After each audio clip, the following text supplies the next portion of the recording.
The digital change is really interesting because most people talk about the last significant change in the movie industry basically being the introduction of sound onto film, and since then there hasn't been much until now we're talking about digital systems and automation.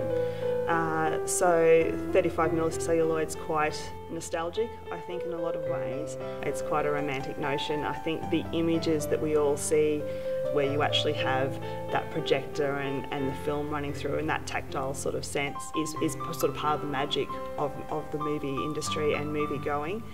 The art house type films, they do quite well, but they're not strong enough, for us to actually, keep going. From the drive-in where you'd actually doing changeovers in the middle, and to a multiplex where you didn't do changeovers in the middle but you had more screens to look after, and then with digital you didn't have to do much at all. Essentially for us it has meant the reduction and in fact loss of projectionists. And they've spent a lot of time training and spent most of their lives doing something, and then to have someone just come in and plonk a computer there or a digital projector where you just got to press play, well, any monkey can do that. But I just keep thinking that somehow there's this loss of individual cinema experience. I think so. It's like just going home, turn TV on. The picture's going to come on. In reality, there's mistakes, there's little flaws. Computers wipe all that out, so you don't have those little imperfections which sometimes make something better or greater. Human element.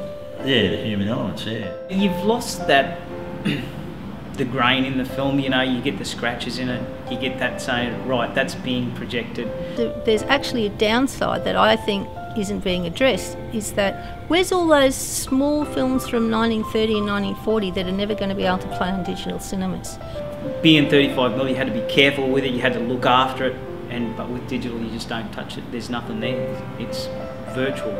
And now that we've got so many of the blockbusters being released in 3D and sometimes in 3D only or with limited 2D backups, it is a bit of a selling point with the digital. The government's pumping money into trying to get projects off the ground as far as making films in the Australian film industry.